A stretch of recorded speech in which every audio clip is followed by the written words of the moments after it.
Durante la madrugada del 4 de marzo de 2025, Giovanna Guadalupe Sosa, de 20 años, salió de su casa en Los Polvorines, provincia de Buenos Aires, Argentina. A la 1:30 de la mañana, abordó un vehículo solicitado mediante una aplicación y viajó hasta Tigre, en la zona norte de la provincia. Allí se encontró con su expareja, Tiziano Nicolás Fis. Entre ambos existía una restricción perimetral vigente. También había antecedentes de violencia y amenazas recientes. Días antes, Giovanna lo había señalado públicamente en sus redes sociales como una persona peligrosa. A las 2:41 de la madrugada, los dos ingresaron a un hotel de paso ubicado en El Talar, otra localidad del partido de Tigre. Casi 3 horas después, alrededor de las 5:30, una detonación rompió el silencio del lugar. El sonido provenía de la habitación número 28. Pocos minutos más tarde, varios empleados vieron a Tiziano salir corriendo. Llevaba una capucha y cargaba una mochila. Cuando el personal entró en la habitación, encontró una escena que transformó por completo lo que hasta entonces parecía una noche normal de trabajo. Giovanna vivía en Los Polvorines, dentro del partido de Malvinas Argentinas. Trabajaba, tenía un amplio grupo de amigos y llevaba una vida social activa. En sus redes compartía reuniones, salidas, viajes cortos y momentos cotidianos que reflejaban la vida de una joven que comenzaba a construir su independencia. En octubre de 2024 publicó un logro que la llenaba de orgullo. Había comprado su primera motocicleta. Compartió fotografías, videos y comentarios en los que era evidente su entusiasmo. Para ella, no se trataba simplemente de un vehículo. Representaba autonomía y libertad. Poco después, comenzó a publicar recorridos y viajes por distintas ciudades de la provincia. Desde afuera, su perfil mostraba a una joven activa, con proyectos y siempre en movimiento. Sin embargo, quienes la conocían de cerca empezaron a percibir cambios pequeños, pero inquietantes. No eran transformaciones repentinas. Se trataba de silencios más prolongados, ausencias inesperadas y explicaciones que no siempre parecían tener sentido. La alegría que proyectaba en Internet no coincidía por completo con lo que sus seres queridos observaban cuando estaban con ella. Durante ese periodo, Giovanna mantenía una relación con Tiziano Fis, quien también tenía 20 años y vivía en El Talar. El vínculo había comenzado como muchas otras relaciones, sin señales evidentes de conflicto. Pero con el paso de los meses, la dinámica fue cambiando. Las discusiones se hicieron más frecuentes, el control se volvió más intenso y la tensión comenzó a invadir distintos aspectos de la vida cotidiana de Giovanna. Lo que al principio podía parecer una relación intensa, terminó convirtiéndose en algo mucho más preocupante. Su estado de ánimo comenzó a verse afectado, al igual que sus vínculos con familiares y amigos. Aquellos cambios, que al principio eran difíciles de identificar, dejaron de ser una simple impresión. Con el tiempo, se transformaron en una preocupación real para todo su entorno. Según declararía más adelante su madre, Giovanna comenzó a aparecer con moretones visibles en el rostro y en distintas partes del cuerpo. Cuando le preguntaban qué había sucedido, ella respondía que se había caído o que las lesiones eran consecuencia de algún episodio relacionado con la epilepsia que padecía desde hacía años. Durante un tiempo, su familia aceptó esas explicaciones. En ese momento, no contaban con una prueba concreta que indicara otra causa. Sin embargo, los indicios comenzaron a acumularse. Giovanna y Tiziano convivieron en diferentes apartamentos. En más de una ocasión tuvieron que mudarse porque los vecinos denunciaban gritos, discusiones violentas y golpes que se escuchaban a través de las paredes. La repetición de estos episodios provocó que cambiaran de domicilio al menos 3 veces. Aunque Giovanna evitaba hablar abiertamente sobre su vida privada, poco a poco comenzó a confiar en algunas personas de su entorno y a revelar parte de lo que estaba ocurriendo. En una conversación con su madre, contó que Tiziano la había golpeado con un casco de motocicleta. La agresión le provocó una lesión auditiva permanente. También relató que, después de sufrir una crisis epiléptica, él la dejó encerrada con llave dentro del apartamento y se marchó. En otro episodio, Giovanna terminó hospitalizada tras una agresión. De acuerdo con las declaraciones posteriores, la violencia no era únicamente física. También existían manipulación emocional, control y hostigamiento constante. A pesar de todo, Giovanna tenía dificultades para romper definitivamente el vínculo. En varias ocasiones intentó alejarse de Tiziano, pero la esperanza de que él cambiara la llevaba a darle nuevas oportunidades. Finalmente, en enero de 2025, tomó una decisión que marcaría un punto de quiebre. Presentó una denuncia en la Comisaría de la Mujer de Malvinas Argentinas. A partir de esa denuncia, La justicia impuso una restricción perimetral contra Tiziano. Legalmente, él no podía acercarse a Giovanna ni mantener contacto con ella. Sin embargo, como ocurre en numerosos casos de violencia de género, la denuncia no significó el final del conflicto. Si las señales, contradicciones y decisiones de esta historia ya te hacen cuestionar cómo pudo llegar hasta ese punto, suscríbete para seguir el caso, apoya este análisis con un me gusta y comparte en los comentarios qué detalle te parece más alarmante hasta ahora. Después de que la restricción entró en vigor, las amenazas y los episodios intimidatorios continuaron. Según el relato de la familia, vehículos sospechosos comenzaron a circular frente a su vivienda, provocando una sensación constante de vigilancia. Ante esa situación, Giovanna decidió hablar públicamente. En una publicación en sus redes sociales describió el maltrato psicológico, verbal y físico que, según afirmó, sufría por parte de Tiziano. También advirtió de manera clara que su expareja era una persona sumamente peligrosa. No fue una insinuación ambigua. Fue una advertencia directa que, lamentablemente, no logró impedir lo ocurrido durante la madrugada del 4 de marzo de 2025. La secuencia de esa noche pudo reconstruirse con bastante precisión mediante una combinación de pruebas objetivas. Los investigadores analizaron las cámaras privadas del hotel, los registros del sistema municipal de vigilancia en distintas zonas del conurbano bonaerense y el testimonio del conductor de la aplicación que trasladó a la pareja. La línea temporal no surgió de simples suposiciones. Se apoyó en imágenes concretas y en declaraciones incorporadas formalmente al expediente. El día anterior, Giovanna y Tiziano habían acordado encontrarse para pasar un tiempo juntos en un hotel de paso, también conocido como motel. A la 1:47 de la madrugada, el conductor recogió a Giovanna en su domicilio de Los Polvorines. Después se dirigió hacia Tigre, específicamente a la intersección de las calles General Pacheco e Italia. Al llegar a ese punto, el automóvil disminuyó la velocidad y se detuvo junto a la calle. Tiziano se acercó y subió al asiento trasero. El momento quedó registrado por las cámaras de seguridad de la zona. En ese instante, la restricción perimetral seguía vigente. Legalmente, Tiziano no podía acercarse a Giovanna ni mantener contacto con ella. Sin embargo, las imágenes muestran que, después de aquella breve parada, el vehículo reanudó la marcha con ambos en su interior. A partir de allí, continuaron recorriendo la zona de Tigre. Según declaró el conductor, buscaban un hotel de paso, pero durante la madrugada había pocas habitaciones disponibles. Intentaron ingresar a 3 establecimientos distintos. En cada uno recibieron la misma respuesta: no había lugar. El conductor recordó que, a medida que transcurrían los minutos y se acumulaban los intentos fallidos, Tiziano comenzó a mostrarse cada vez más impaciente. Finalmente, cerca de las 2:41 de la madrugada, llegaron al Hotel Moeris, ubicado en el Talar. Las cámaras del establecimiento captaron la entrada del automóvil y también registraron la posterior salida del conductor. En ese momento, la escena parecía una llegada más dentro de la actividad habitual del lugar. Más tarde, esas imágenes adquirirían una importancia central para la investigación. Al bajar del vehículo, Tiziano se dirigió a la recepción y realizó la reserva. Le asignaron la habitación número 28, y Giovanna entró con él. Las cámaras no registraron forcejeos en el acceso ni señales externas de que existiera un conflicto en ese instante. Desde afuera, todo ocurrió de manera rápida y aparentemente normal. Lo sucedido dentro de la habitación durante las siguientes 3 horas se convertiría en el núcleo de la causa.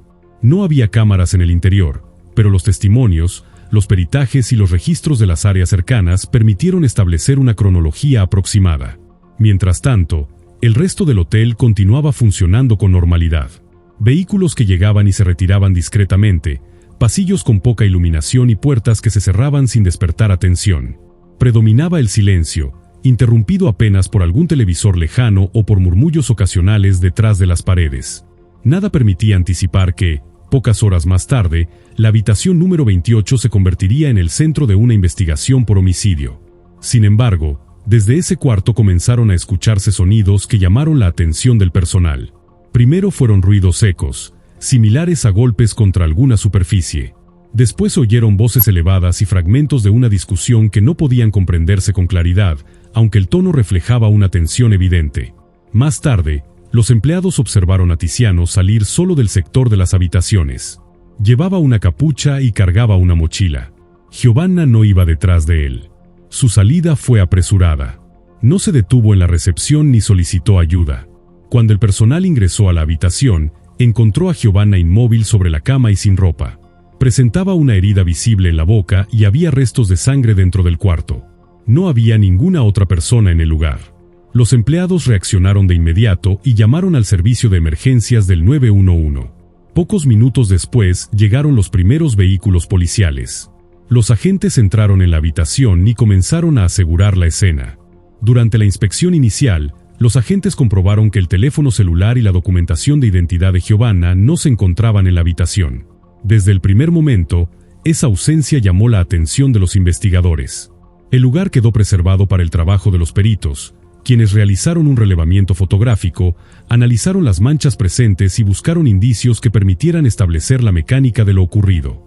La autopsia, practicada posteriormente en la morgue judicial de San Fernando, aportó datos técnicos decisivos. El informe determinó que Giovanna murió a causa de un disparo de arma de fuego. La bala ingresó por la boca y salió por la nuca. El proyectil fue encontrado dentro de la habitación, lo que permitió reconstruir su trayectoria. Las características del impacto y de las lesiones indicaban que el disparo se había realizado a corta distancia. Ese hallazgo no quedó como un dato aislado dentro del expediente. A medida que avanzó la investigación, se convirtió en uno de los principales elementos para determinar qué había sucedido realmente dentro de la habitación número 28. Las cámaras del hotel y los registros de vigilancia municipal permitieron seguir con claridad los movimientos de la pareja. Las imágenes mostraban el vehículo que los había trasladado, el momento en que ambos descendieron y su ingreso al establecimiento. También registraron la salida apresurada de Tiziano, con una capucha y una mochila, pocos minutos después de que se escuchara la detonación. A esas pruebas se sumó la declaración del conductor de la aplicación, quien detalló el recorrido y confirmó que primero había recogido a Giovanna en su domicilio y después había pasado a buscar a Tiziano en Tigre. Con esos elementos, los investigadores lograron identificar rápidamente al joven como el principal sospechoso. La fiscal Mariela Musso intervino durante las primeras horas y ordenó un operativo para localizarlo. La búsqueda terminó poco después, cuando Tiziano fue encontrado en la casa de sus padres, ubicada en el barrio San Pablo del Talar. Allí fue detenido y trasladado a una dependencia policial. Al mismo tiempo, se realizaron allanamientos para buscar cualquier elemento relacionado con el hecho, incluidos dispositivos electrónicos, armas y municiones. La investigación avanzó con rapidez. 5 días después de la muerte de Giovanna, el juez a cargo de la causa dictó la prisión preventiva contra Tiziano. Consideró que existían pruebas suficientes para mantener la acusación y que, si recuperaba la libertad, podía fugarse o interferir en la investigación. Cuando declaró, Tiziano presentó una versión en la que sostuvo que todo había sido un accidente. Afirmó que el encuentro en el hotel había sido acordado por ambos y que habían decidido participar en un juego íntimo que involucraba un arma de fuego. Según su relato, Giovanna le pidió que introdujera el arma en su boca y él accionó el gatillo sin saber que estaba cargada. Insistió en que el disparo había sido involuntario y que se produjo por su falta de conocimiento sobre armas, no por una intención de matarla. Sin embargo, la fiscalía contaba con fotografías en las que aparecía posando con armas de fuego en ocasiones anteriores. Para los investigadores, ese material debilitaba su afirmación de que no sabía cómo manipularlas. La acusación también puso el foco en lo que hizo después del disparo.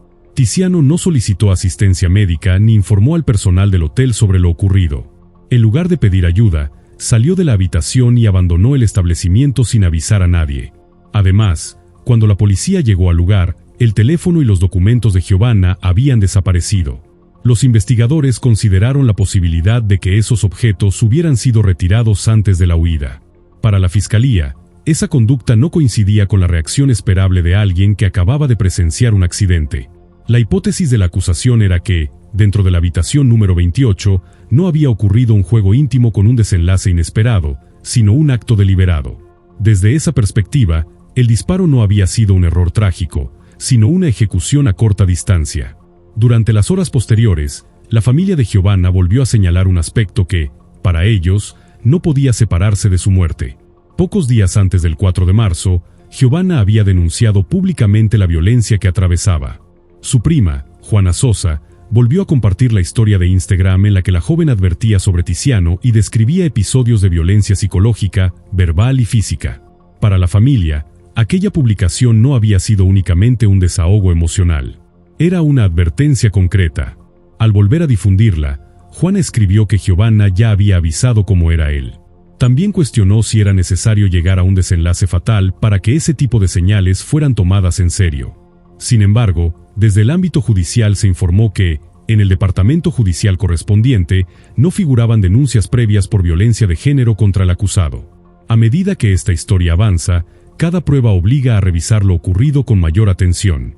Si valoras una comunidad que analiza estos casos con rigor y respeto, suscríbete al canal, apoya el video con un me gusta y comparte en los comentarios qué elemento consideras más importante para comprender la acusación. Aún así, las personas cercanas a Giovanna sostienen que el peligro era evidente. Para ellas, las advertencias que la joven publicó en sus redes sociales forman parte de un contexto que no puede ignorarse al analizar lo sucedido. Con el paso de los meses, el expediente incorporó nuevos peritajes, testimonios y análisis técnicos. Sin embargo, una de las preguntas más delicadas continúa sin respuesta.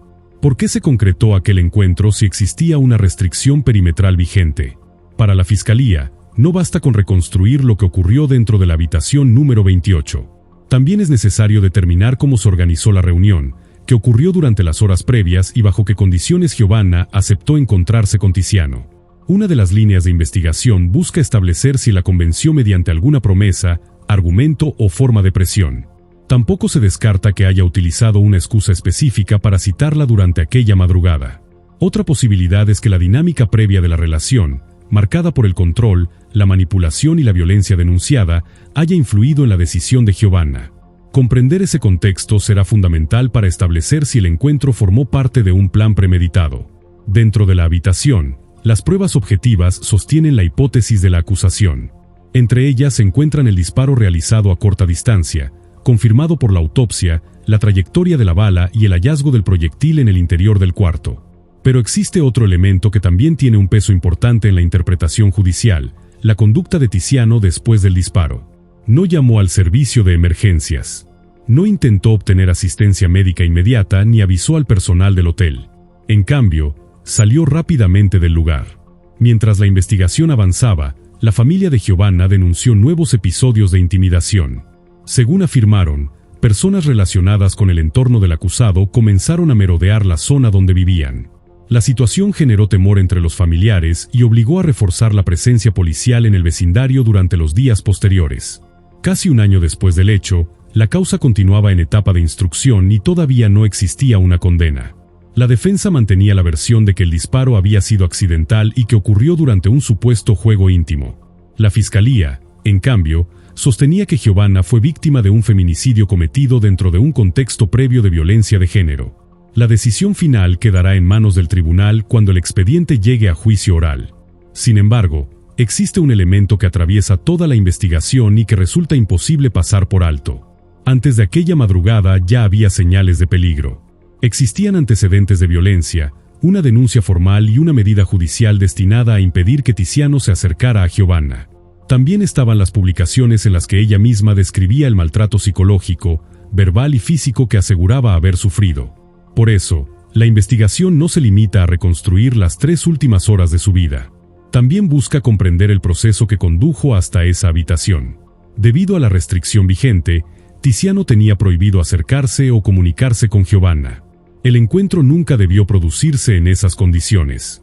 La justicia deberá determinar si aquella reunión derivó en una tragedia inesperada o si fue el desenlace de una situación de violencia que llevaba tiempo intensificándose y que no pudo detenerse.